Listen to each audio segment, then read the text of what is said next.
आपके घर में प्रभु का तस्वीर है, आपके घर में प्रभु की मूर्ति है, ये मैं मान सकता हूं। प्रभु आपके साथ है, ये विश्वास आप में होता तो आप बरमुडा पहन के घर में घूम नहीं सकते, नाइटी पहन के घर में फिर नहीं सकते। ये इतना भी इसलिए करते हो क्योंकि आपको ये विश्वास नहीं है कि प्रभु मेरे घर में। प्रभु आपके घर में हो, शब्द शब्द तुल के निकलेंगे न, दृष्टि दृष्टि देख के निकलेगी, तब समझे कि प्रभु आपके घर में है। जिसके घर में प्रभु होगा उसका जीवन कैसे होंगे महाराज? जिसके घर में प्रभु है, ये विश्वास आ जाए, नपा तुला जीवन नहीं होगा, वो जीवन होगा। ये विश्वास कहाँ है?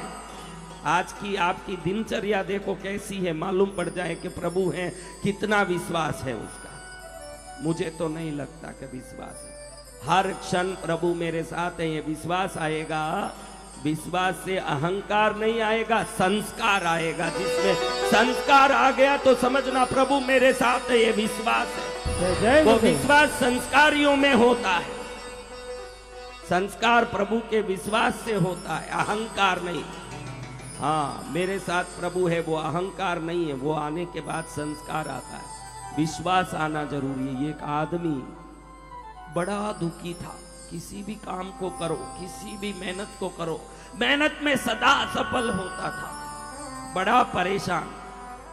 नमक बेचने जाए तो बरसात आए, नमक गल जाए, आटा बेचने जाए तो तूफान आ जाए, आटा उड़ जाए। इस हालत में गली में जा रहा था तो गली में अचानक एक पुरानी छेद वाली पुरानी तांबे के सिक्का मिला उसको, पुराना सिक्का। आप में किसी ने तांबे का छेद वाला सिक्का, कोई बड़े लोग पुराने देखे होंगे, आप में कोई देखे हैं? तांबे का छेद वाला पुराना सिक्का स्वतंत्रता के भारत के पहले का है, वो देखा है? वो सिक्का उसको रास्ते में मिला।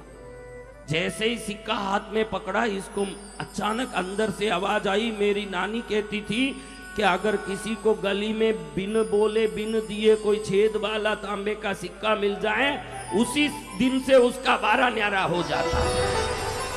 क्या हो जाता है? बारह न्यारा। अरे खुशी के मारे कूदने लगा, अरे आज तो मेरा दिन चमक गया, मेरे को सिक्का मिल गया। नानी ने कहा था कि जिस दिन से सिक्का मिलेगा हर काम में सफलता होगी। बड़ी खुशी हुई। घर जा रहा है, घर पहुंचा भी नहीं, सिक्के को घड़ी घड़ी यूं देखे, आहा ये सिक्का नहीं है, नानी माँ भाग्य लक्ष्मी मिल गई है मुझे, भाग्य लक्ष्मी। क्या लक्ष्मी? भाग्य लक्ष्मी। भाग्य लक्ष्मी, मुझे भाग्य लक्ष्मी मिल गई। दिखाती दिखाती खुश होके, दिखाते दिखाते खुश होके चल रहा है। रास्ते में घर भी नहीं पहुंचा ना, उसका एक दोस्त मिला। मानक कैसे हो? ठीक हूं, चल रहा है। अरे मानक मेरे साथ धंधा करोगे?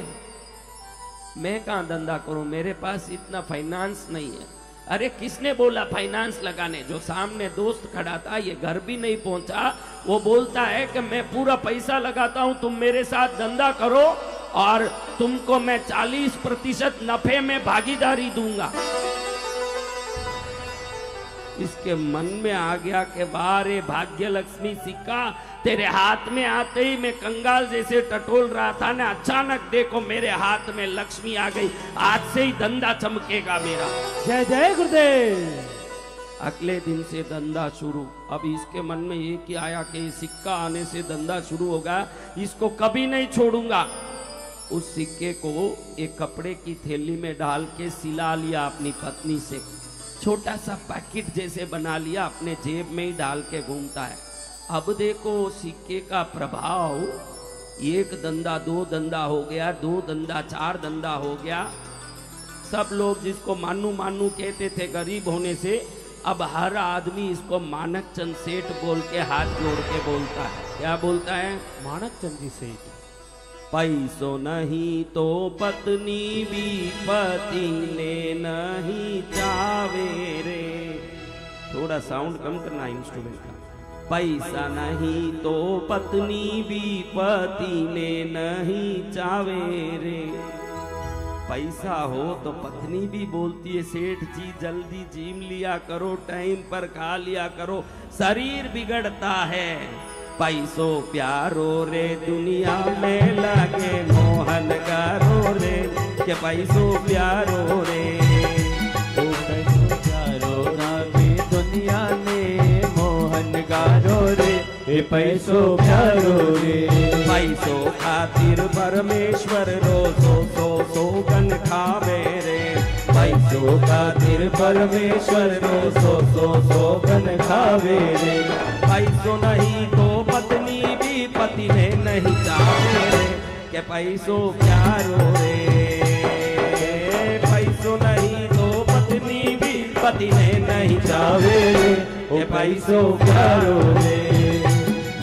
और जो मनु ये मनु इधर आए मनु बोलते थे, अब मानक चंद जी सेठ गांव के नगर सेठ बन गए हैं और लायंस क्लब के अध्यक्ष बने हैं, रोटरी क्लब के अध्यक्ष बने हैं, किसी भी संघ में देखो व्यापारी संघ के अध्यक्ष बने हैं। बड़े ठाठ से दिन निकल रहे हैं, धीरे धीरे दिन दुगुनी ने रात चौगुनी धन बढ़ रही है। सिक्के के मिले 25 वर्ष हो गए। कितने वर्ष? 25 वर्ष। सिक्के के मिले 25 वर्ष हुए। सेठ जी को याद आया कि इस 25 वर्ष में खाई में पड़े हुए मुझे इस सिक्के ने शिखर पर बैठा दिया ले जाके। आज मैं शिखर पर बैठ गया। हर आदमी अपना 25वां बर्थडे मनाता है, कोई 25वां वेडिंग डे मनाता है।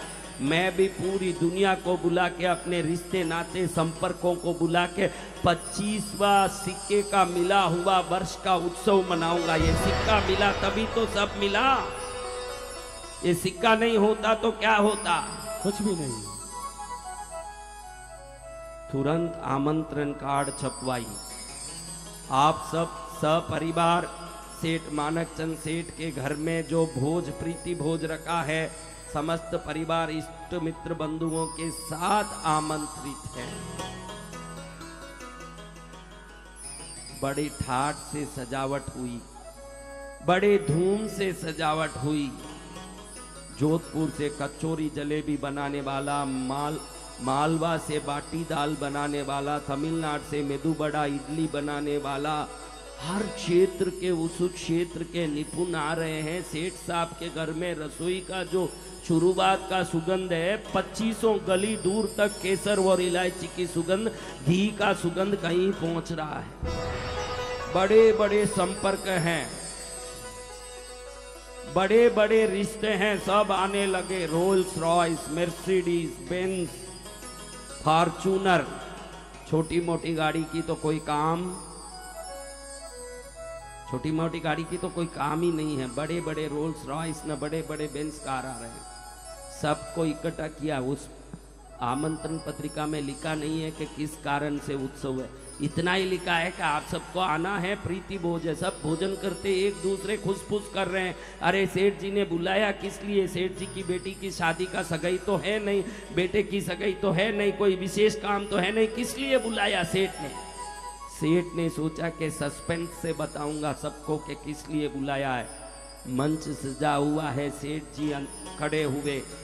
25 वर्षों से भले पत्नी को छोड़ के गांव गए होंगे, भले परिवार को छोड़ के ऑफिस के काम से बाहर गए होंगे, 25 वर्ष में एक दिन भी सिक्के को छोड़ के नहीं गए थे कहीं।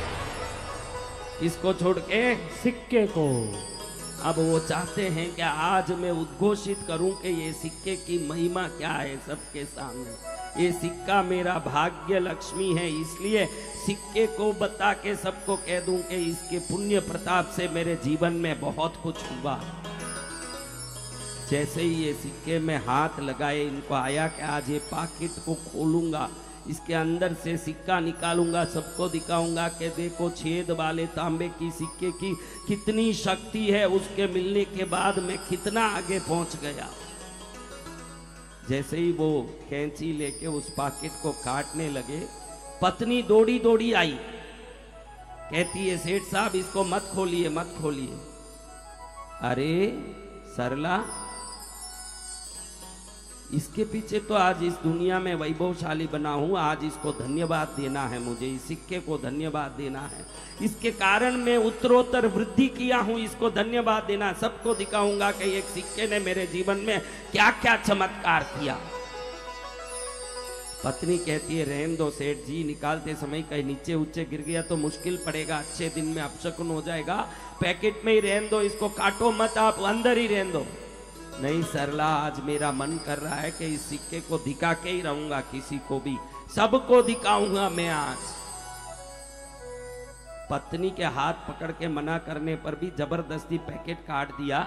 इतने में पत्नी बोली माफ करना सेठ जी, आप मुझे पहले माफ कर दो फिर सिक्का बाहर निकालो।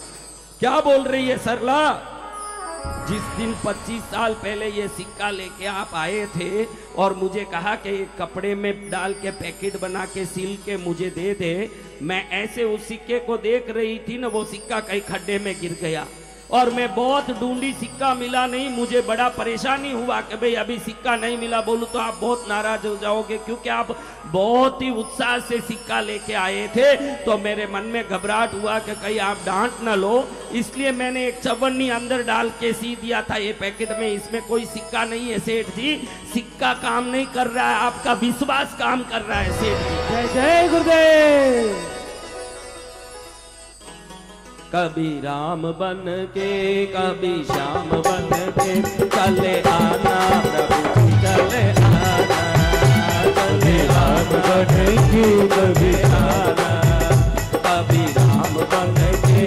ध्यान रखना सामने किन की मूरत है और कितनी शक्तिशाली है कोई मायना नहीं रखता, आप में कितना विश्वास है ये मायना रखता है, आपका विश्वास मायना रखता है। सत्य वचन। अगर विश्वास होगा, पत्थर ने पानी करे स्याही करे सफेद, अगर विश्वास होगा और बड़ा सा पत्थर आपका रास्ता रोक के खड़ा होगा, आप में विश्वास होगा कि मेरे प्रभु रास्ता बनाएंगे, वो पत्थर पानी की तरह पिघल जाएगा न रास्ता खुल जाएगा। ये विश्वास का चमत्कार। सत्य वचन गुरुदेव।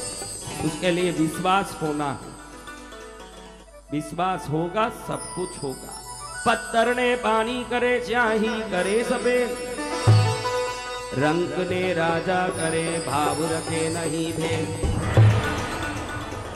ऐसे प्रभु के श्री चरणों को प्रणाम करते हुए श्रद्धा विश्वास रूपिणो हो। प्रभु कौन है? श्रद्धा और विश्वास से मूर्त रूप धारण करने वाले प्रभु को प्रणाम करके यहाँ पहुँच गए, कथा सुनने पहुँच गए। मुझे कुछ समर्पित करना चाहते हो कि नहीं? कौन कौन चाहते हैं? अपना स्वार्थ समर्पित कर दो मुझे, मैं मांगता हूँ दक्षिणा के रूप में। जो स्वार्थ गले तक भरा हुआ है वो मेरे को समर्पित करके जाओ। जिस दिन निस्वार्थ हो जाओगे, ईश्वर के सबसे प्रिय बन जाओगे आप, ये गारंटी की बात है।